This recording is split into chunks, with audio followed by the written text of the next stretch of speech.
Na foz do rio Mississippi, os últimos sobreviventes de uma rara raça de cervos lutam por um futuro. Nos rios da Grã-Bretanha, o bando de aves da rainha da Inglaterra recebe o tratamento real. E tartarugas de túneis cavam fundo enquanto competem por imóveis no sul da Flórida. Através da história, milhares de espécies enfrentarão a extinção. Algumas chegaram próximas e conseguirão voltar. Para outros, o caminho para a recuperação está apenas começando. Dentro dos diferentes nichos do reino animal, membros de uma única espécie se reúnem em massa. E um bando, rebanho ou tropa reinam supremos. Esses são os melhores do mundo. Impérios animais.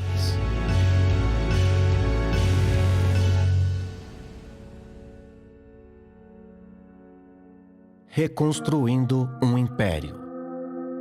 É o começo de outro longo e quente verão no coração do sul dos Estados Unidos. Este é o grande delta do rio Mississippi. O ponto mais meridional da linha que uma vez definiu a fronteira ocidental americana. Vastos mangues e pântanos formados pelo delta sustentam uma rica variedade de vida selvagem.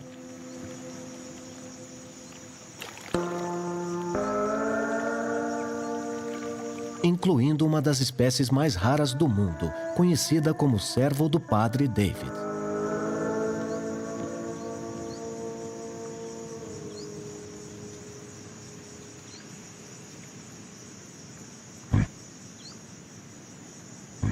Esses mamíferos ruminantes vivem em grandes rebanhos e passam seu tempo pastando nas gramas e nas plantas aquáticas das terras úmidas do delta.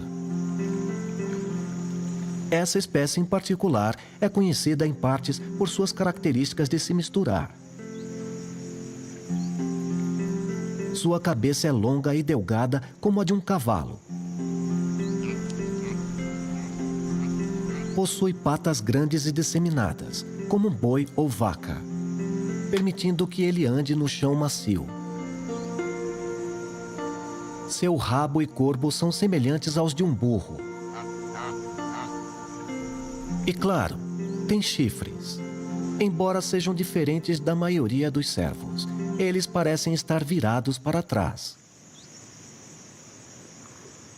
Mas não são apenas os chifres que tornam essa espécie diferente. Atualmente, o cervo do Padre David vive apenas em cativeiro. Os cervos neste rebanho são refugiados, trazidos aqui para a Louisiana ser um dos alicerces na reconstrução de um império animal à beira da extinção.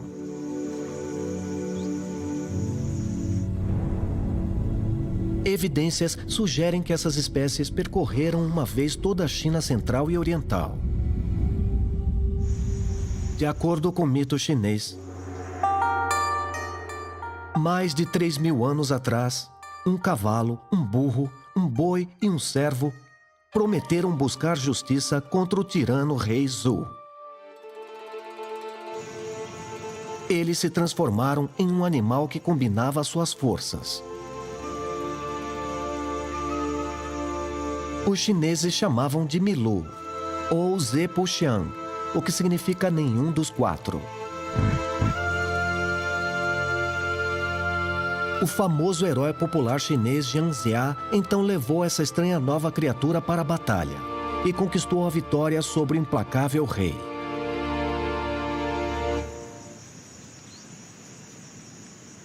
Tendo cumprido seu voto, o Milu se estabeleceu no baixo rio Yangtze e se tornou um símbolo de boa sorte.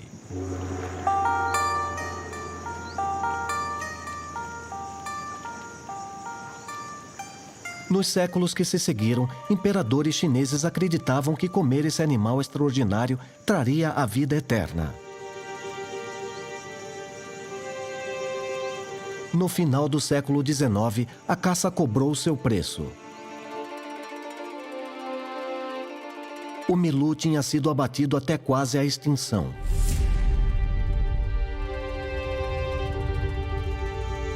O único rebanho remanescente vivia no Jardim Real da China, propriedade do imperador.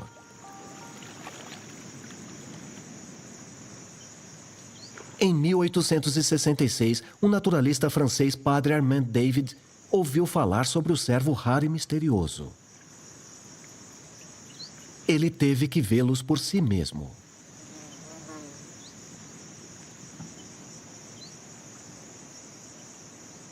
Ele convenceu o imperador a enviar alguns cervos de volta para a Europa, onde os cientistas deram um nome para a espécie Cervo tuperi, que significa Padre David.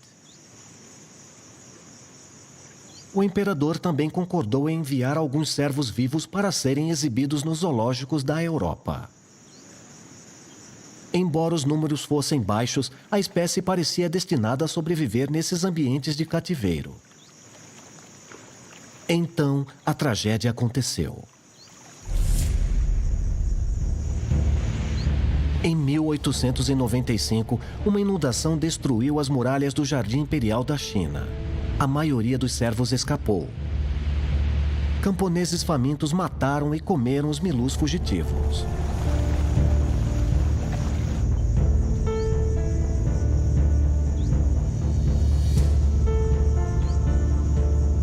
Apenas 5 anos depois, durante a Guerra dos Boxers, soldados ocuparam o palácio e mataram os poucos servos que restaram.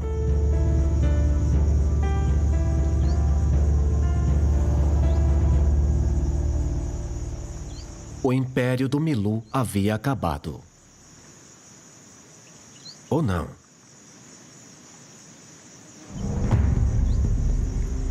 Ainda havia os poucos servos restantes que tinham sido enviados para a Europa. Para os servos do Padre David sobreviver, a espécie dependia de apenas 6 indivíduos cujos genes forneceriam os blocos de construção para um novo império longe de sua terra natal.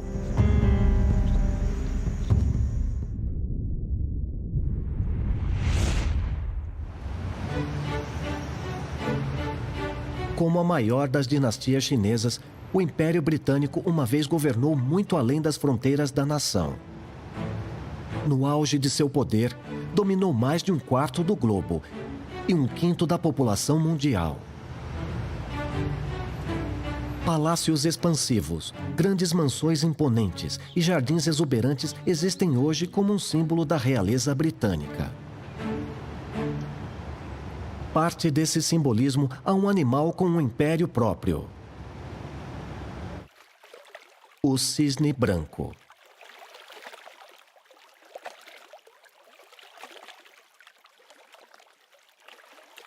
Dados recentes sugerem que 500 mil de cisnes brancos vivem por toda a sua extensão nativa da Europa Ocidental até a Ásia Ocidental. Há pelo menos 22 mil só no Reino Unido.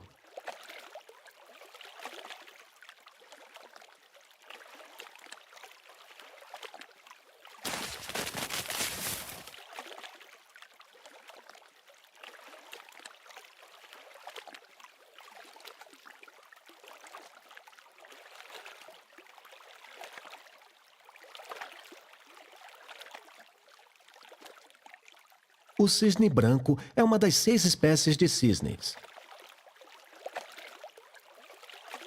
Como a maioria, são predominantemente brancos, mas podem ser identificados pelo revestimento laranja e a distinta e grande saliência do seu bico. Não é tecnicamente mudo. Um cisne vai chiar e grunhir.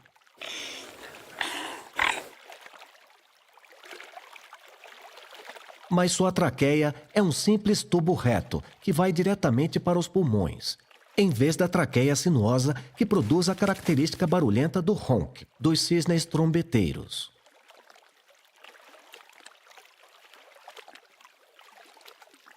Isso o torna muito menos vocal do que o seu parente mais próximo.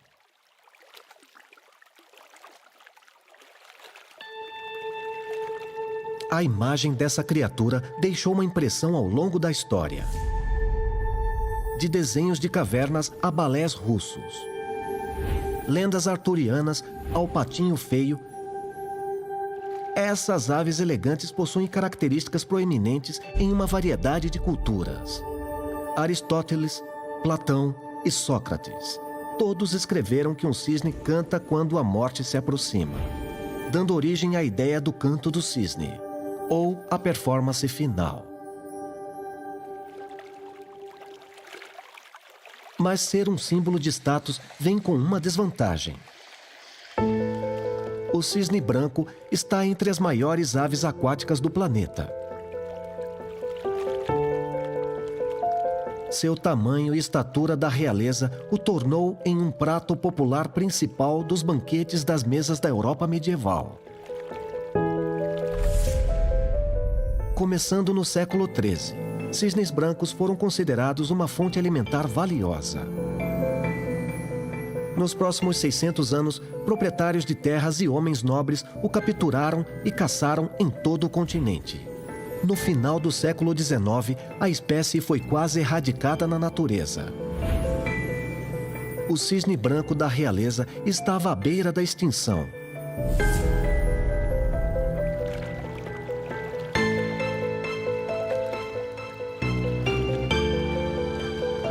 Para este império evitar um último canto do próprio cisne, seria necessária uma aliança com ninguém menos que Vossa Majestade, a Rainha da Inglaterra.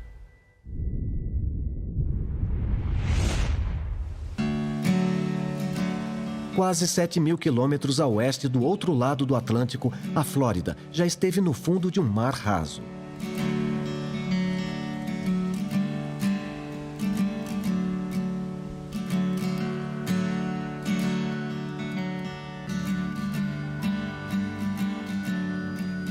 Há mais de centenas de milhares de anos, os rios transportaram para cá os resíduos da erosão das montanhas do Apalache.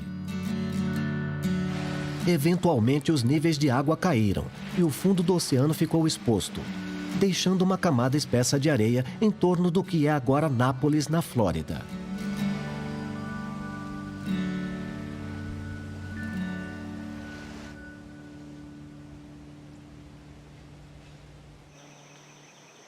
É essa areia que faz um lar perfeito para um dos escavadores especializados da natureza. A tartaruga do deserto.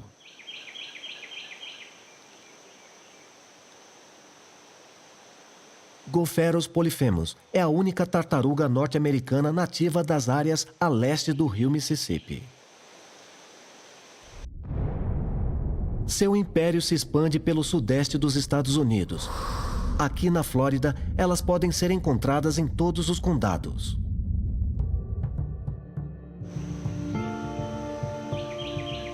Tartarugas do deserto habitam planaltos com um profundo solo arenoso bem drenado e condições como as de um deserto.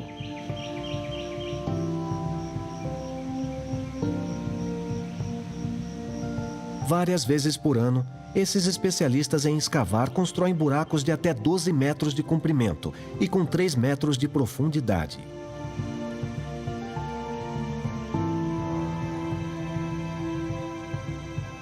As tocas não são apenas o lar da tartaruga, mas também são usadas por mais de 350 outras espécies.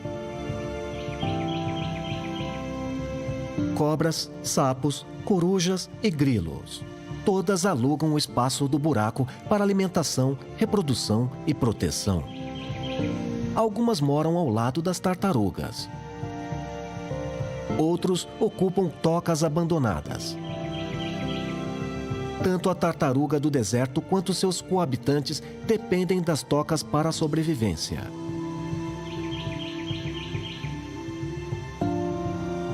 Isso faz da tartaruga do deserto uma espécie-chave,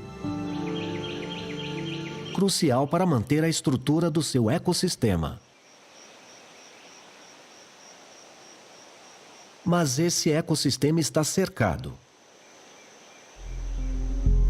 60 milhões de anos atrás, 23 espécies de tartaruga viviam na América do Norte. Então veio o Acordo Europeu. A perda de habitat começou a pesar para as tartarugas. Durante a depressão, elas eram até caçadas para serem comidas.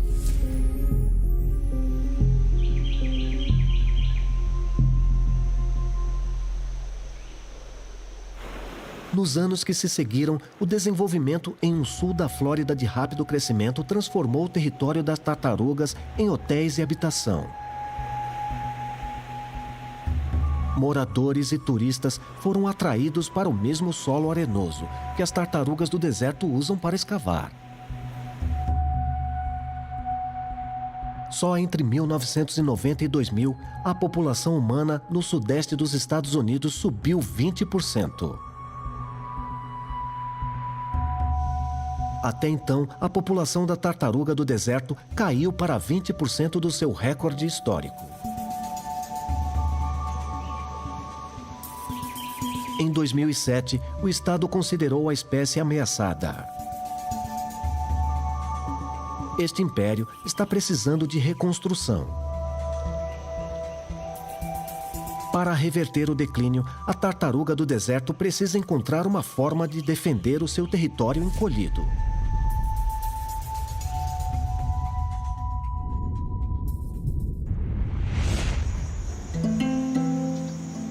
Para o rebanho de Louisiana do servo do Padre David, foi uma longa jornada, ao longo de muitos quilômetros e muitas décadas, para o seu lar adotivo. No início dos anos 1900, a última população de servos da China foi morta. E nenhum único membro da espécie foi deixado em estado selvagem em qualquer parte do mundo. A mais de 8.000 quilômetros de distância, na Inglaterra, o 11º Duque de Belfort recebeu a informação da extinção do animal em sua terra natal. O Duque rastreou os poucos que permaneceram em zoológicos europeus e os trouxe sob sua proteção para o seu parque de servos na abadia de Holborn, fora de Londres.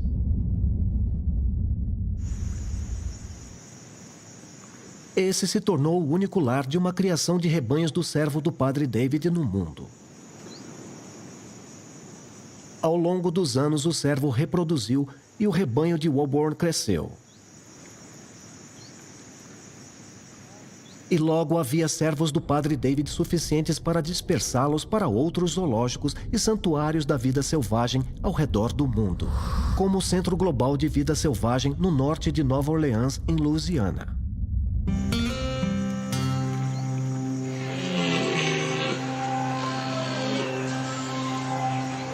Reconstruir um império começa com o habitat certo. Os servos do Padre David são animais sociais. Eles ficam juntos em grandes rebanhos e preferem pradarias baixas e canaviais, como pântanos costeiros e planícies aluviais. Eles passam horas por dia se refrescando em águas rasas.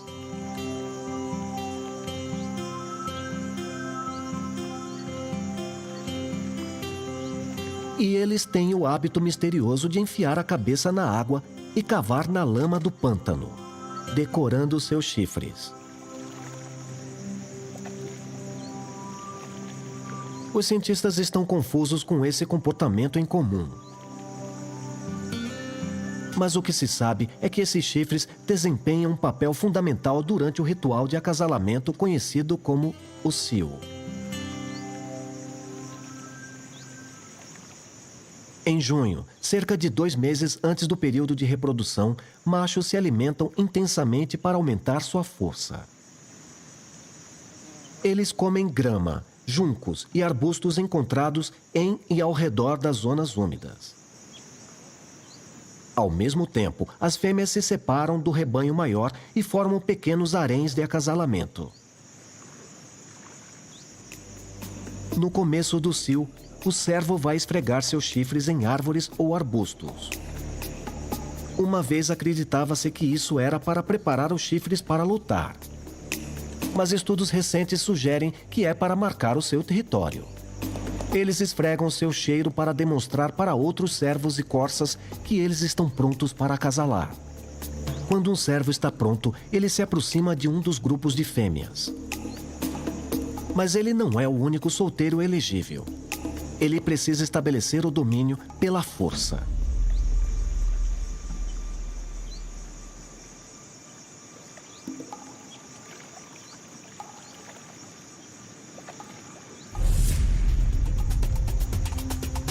O servo usa seus chifres para bater cabeças com seu adversário. Ele também vai morder e até levantar as pernas traseiras e boxear. Quando a luta acabar, o vencedor reivindica o direito de acasalar com o harém. Para aumentar suas chances de reprodução, ele monta o máximo possível na maioria das corças. Nos próximos 2 meses, o foco do servo é inteiramente no acasalamento. Ele nem mesmo se alimenta e perde peso rapidamente.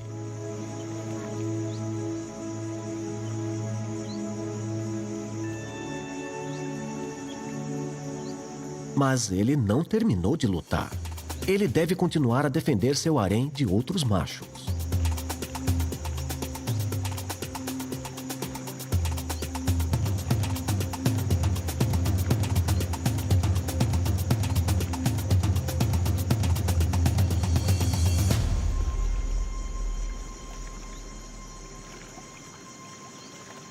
Em novembro, o cio está completo.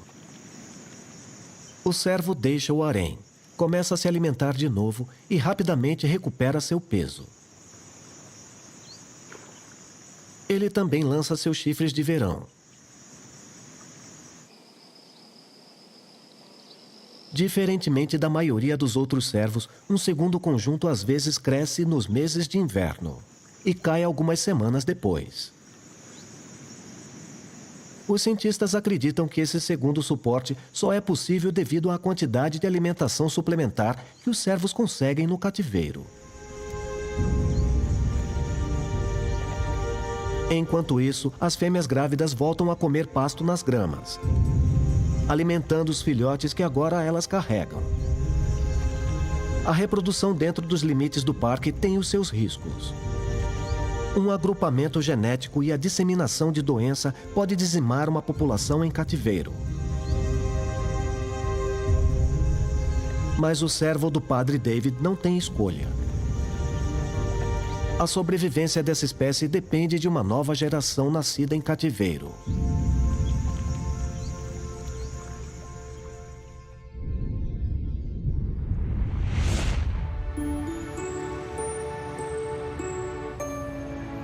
Em alguns momentos do século XIII, cisnes brancos se tornaram tão populares no banquete das mesas dos nobres britânicos que a monarquia se interessou. Muitas aves estavam desaparecendo da natureza. Um decreto real foi enviado. Os donos de cisne eram agora obrigados a marcar a propriedade cheia de plumas deles.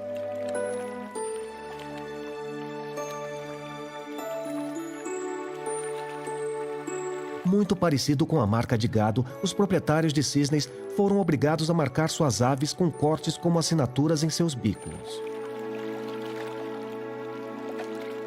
Para conservar a população, quaisquer aves não identificadas se tornaram propriedade do monarca no comando e não poderiam ser caçadas ou capturadas. Cisnes ganharam o título de pássaro real.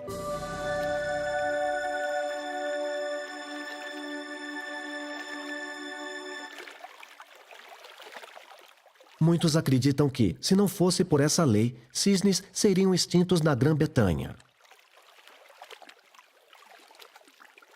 800 anos depois, a ave real estava prosperando.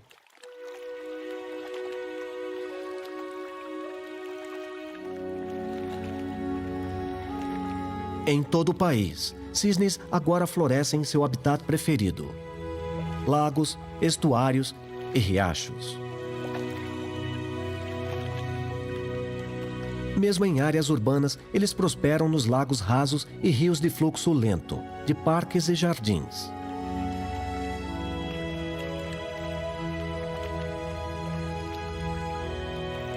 A maioria dos cisnes brancos da Grã-Bretanha ficam no mesmo território durante todo o ano. No inverno, eles se juntam a outros cisnes brancos migrantes que vêm mais do norte, procurando águas mais quentes.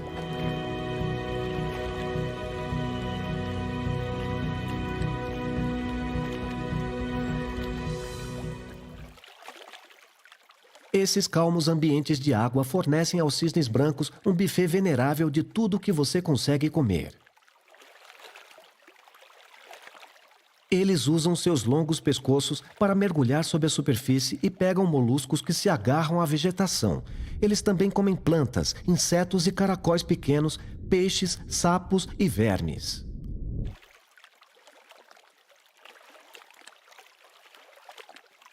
E eles também pastam em campos com grama. Eles vão comer quase tudo para sobreviver.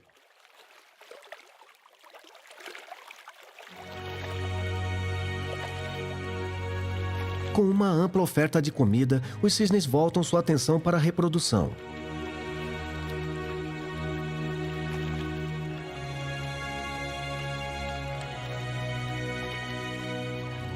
As aves machos e fêmeas, conhecidas como cob e pen, vão tentar acasalar por toda a vida.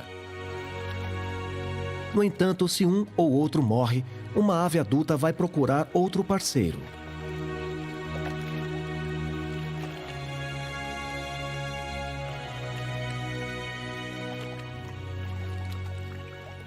Após o acasalamento, o par trabalha em conjunto para construir um ninho. É um monte enorme de gramíneas secas e plantas e paus sortidos. O macho fornece os materiais para o ninho. A fêmea constrói. Na natureza, eles constroem perto da beira da água. Do final de abril ao início de maio, ela vai colocar até 7 ovos em uma única ninhada.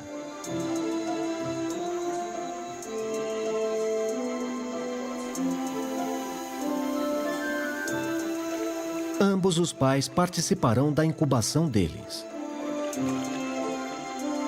No próximo mês, eles vão vigiar a ninhada que ainda não nasceu, com a esperança de que elas sobrevivam o suficiente para ajudar a preservar a linhagem no que é agora um império próspero.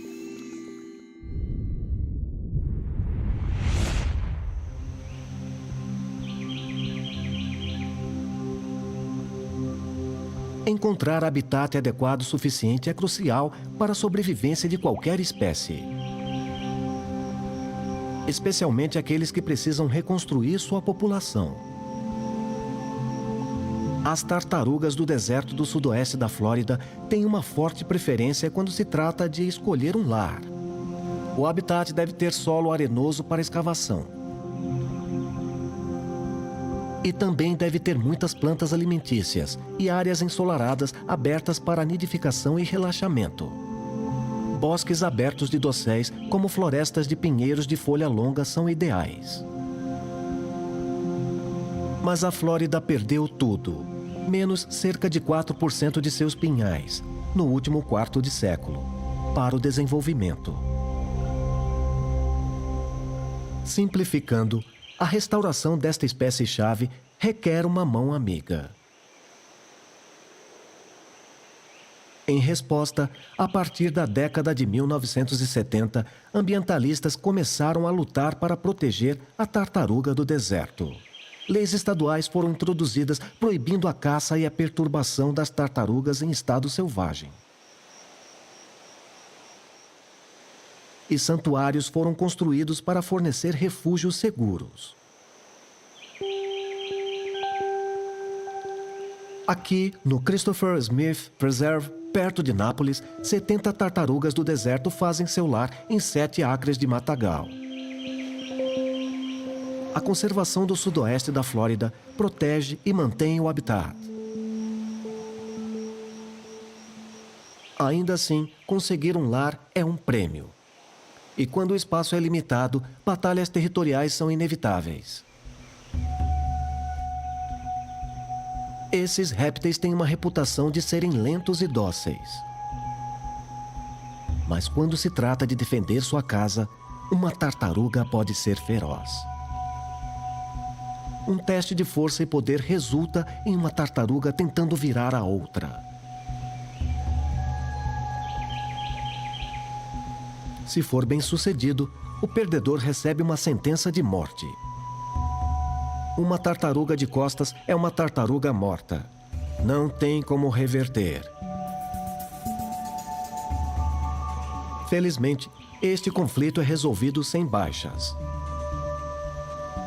O perdedor recua, em busca de outro lugar para começar um lar.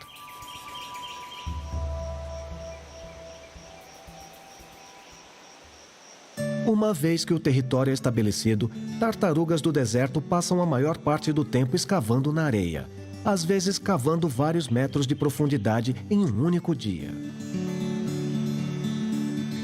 Elas têm pernas dianteiras como pás que ajudam a cavar. E as patas traseiras são fortes e resistentes.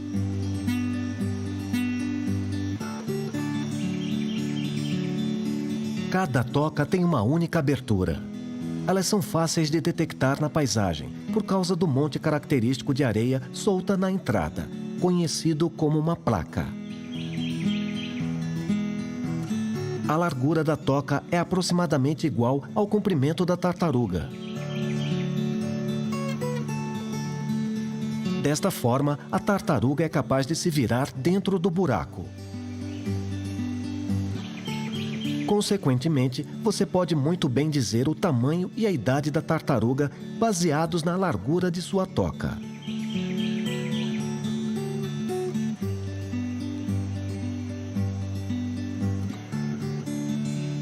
A toca é um refúgio ideal, um lugar para o seu ocupante se esconder dos predadores. Ela também permanece a uma temperatura bastante constante e úmida o ano todo, oferecendo uma fuga de temperaturas extremas, da seca e de incêndios. Há outra razão para uma floresta aberta de dossel ser crucial para a tartaruga do deserto. É um local ideal para sua comida preferida.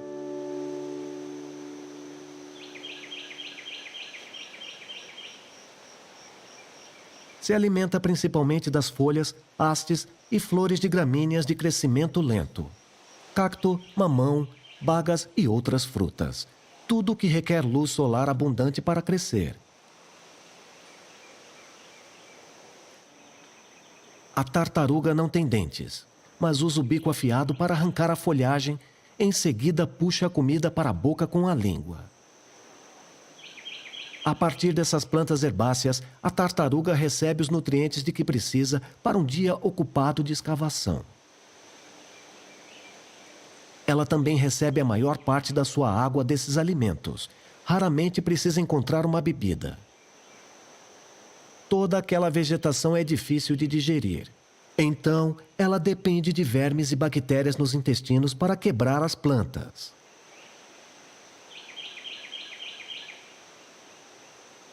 Ela ajuda a espalhar as sementes dessas plantas com seus excrementos, agindo como uma espécie de jardineiro que suporta um novo crescimento em todo o habitat.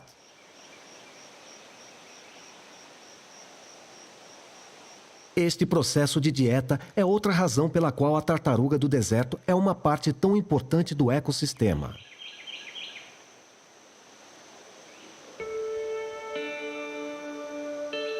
Começando no início da primavera, é hora de se reproduzir.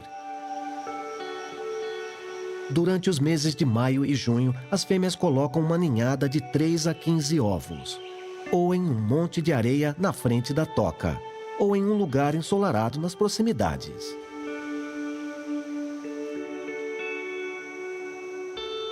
Os ovos precisam de calor para incubar.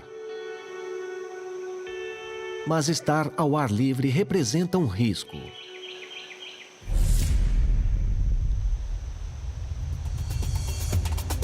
Ovos de tartaruga são o lanche favorito para guaxinins, raposas e cobras. Chocar um ninho completo é raro. Com predadores famintos à espreita, uma tartaruga fêmea terá sorte de produzir uma ninhada de sucesso uma vez a cada 10 anos. É outro desafio para o futuro desta espécie. Nos próximos 3 meses, a ninhada estará especialmente vulnerável. E a próxima geração de tartarugas precisa sobreviver, se este império quiser ter uma chance para continuar a se reconstruir.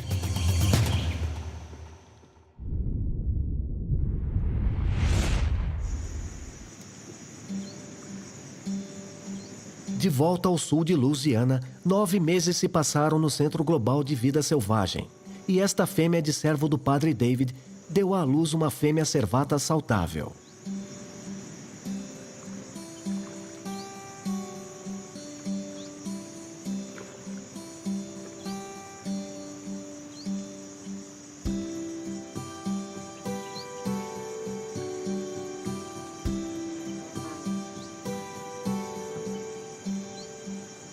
Agora, o futuro do Império está nas mãos da recém-nascida.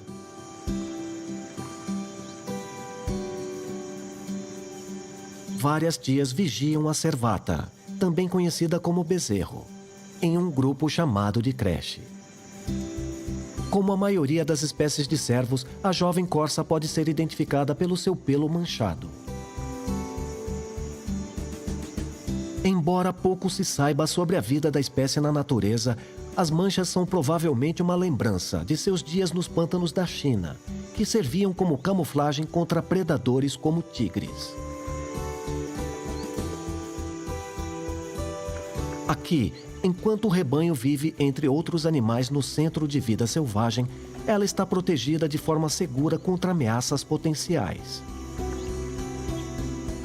A corça tem uma boa chance de uma vida longa e saudável. E com cerca de 2 anos de idade, ela vai atingir a maturidade sexual e ser elegível para começar a própria família. Apesar do gargalo genético do rebanho no cativeiro, distúrbios causados por endogamia têm sido raros. A população mundial de servos do Padre David cresceu. Então, finalmente, em 1986, foi decidida a reintrodução das espécies na sua terra natal. 22 servos foram levados de Woburn Abbey, na Inglaterra, para Pequim, China, onde eles foram libertados em um santuário da vida selvagem, na área do antigo Parque Imperial, o mesmo lugar onde eles foram descobertos mais de 120 anos antes. A transição foi bem sucedida e o rebanho se expandiu. Para lidar com os mais novos habitantes, reservas adicionais foram criadas em outras partes vizinhas da China. Mas havia mais um passo para a reconstrução deste império: o seu retorno à natureza.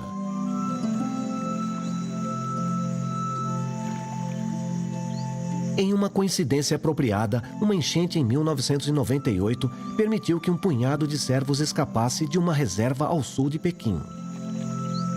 Eles atravessaram o rio Yangtze para se estabelecer em pântanos adjacentes, onde hoje permanecem na natureza. A falta de diversidade genética ainda permanece como uma preocupação de longo prazo. Recentemente, mais 16 servos foram libertados para se juntar àqueles em estado selvagem em Hubei, com a esperança de que as novas adições irão impulsionar a população. Existem agora cerca de 3.000 servos do Padre David na China. Enquanto o rebanho selvagem está crescendo, a maioria permanece em santuários protegidos. O cativeiro os ajudou a voltar da beira da extinção. Mas cabe a esses rebanhos selvagens provarem que essas espécies podem sobreviver novamente sozinhos.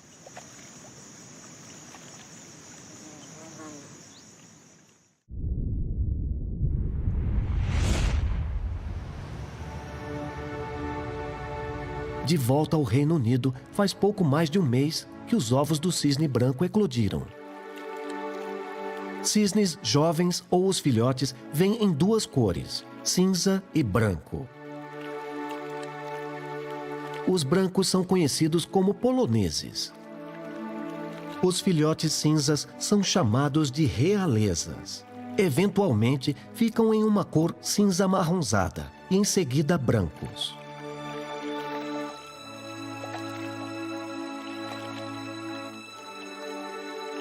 Os filhotes de cisne ficam com seus pais durante 4 ou 5 meses, às vezes andando nas costas de seus pais através da calma água. Esses filhotes são especialmente vulneráveis.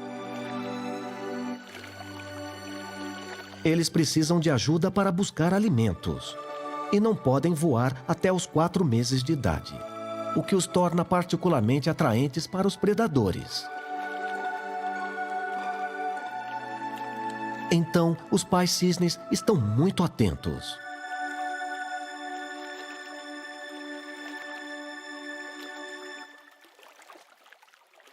No outono, a plumagem dos filhotes é predominantemente branca e está na hora desses jovens cisnes se defenderem sozinhos. Em cerca de 2 anos, essas aves jovens começarão a se reproduzir.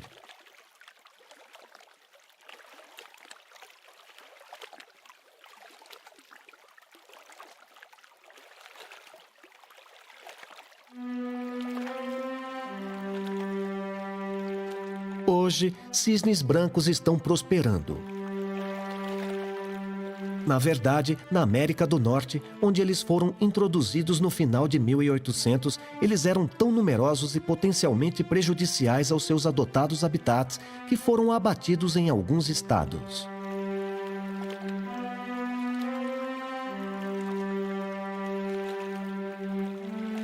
Aqui na Grã-Bretanha, mesmo com seus números saudáveis, eles permanecem protegidos. Mas eles ainda são ilegalmente caçados. E a poluição da água é uma ameaça constante. Por enquanto, as autoridades continuarão a monitorar cisnes brancos da Grã-Bretanha, para garantir que o desaparecimento da ave da realeza nunca se repita.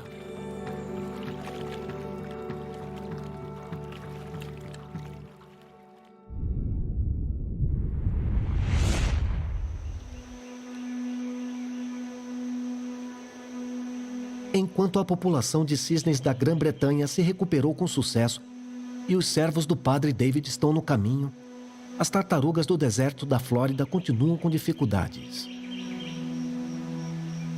O futuro da espécie está nas mãos dos poucos pares restantes de acasalamento.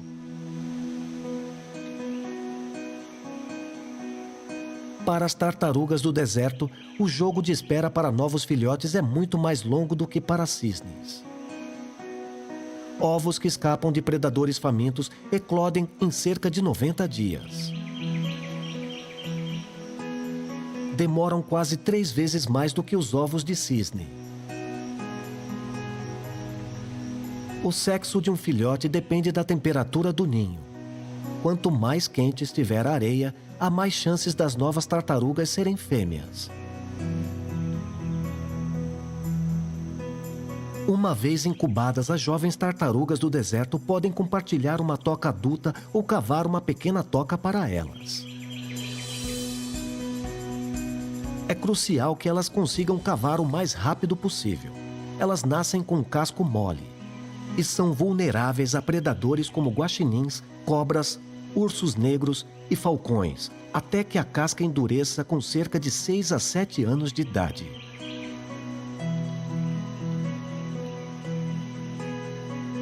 Tartarugas do deserto têm uma expectativa de vida relativamente longa.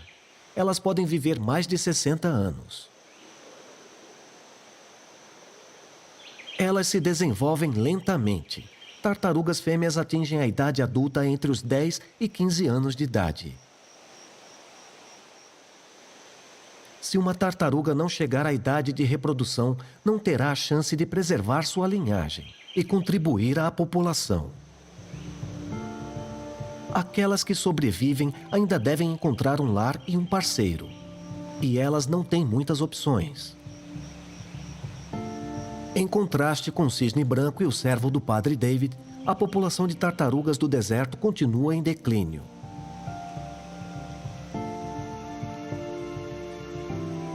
O desenvolvimento continua a pressionar o habitat da tartaruga. Em média, 1.000 novos moradores humanos se mudam para a Flórida a cada semana.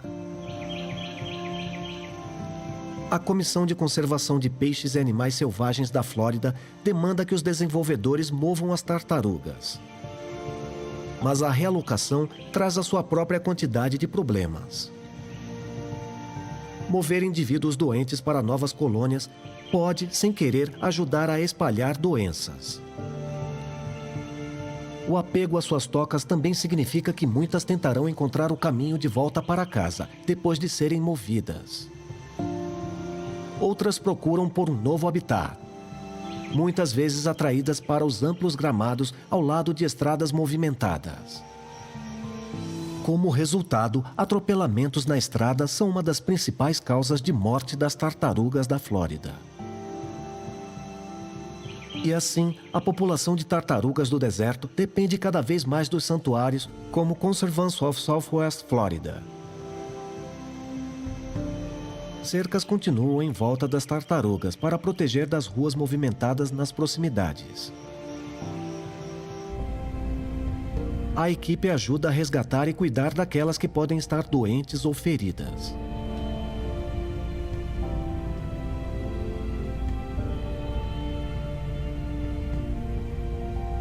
E junto com outros grupos de conservação, eles estão fazendo o melhor para dar a esses répteis raros uma chance de sobreviver, trabalhando para acabar com o declínio deste império animal.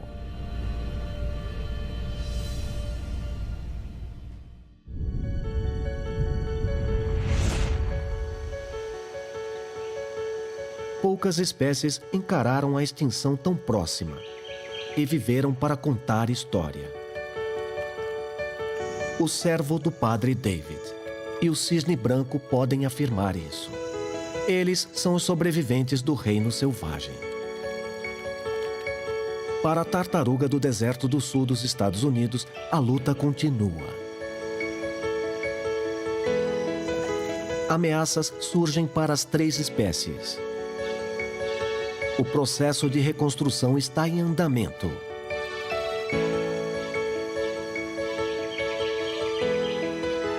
Eles devem continuar a lutar pela sua própria existência, se quiserem ter um futuro para os seus e para os seus impérios animais.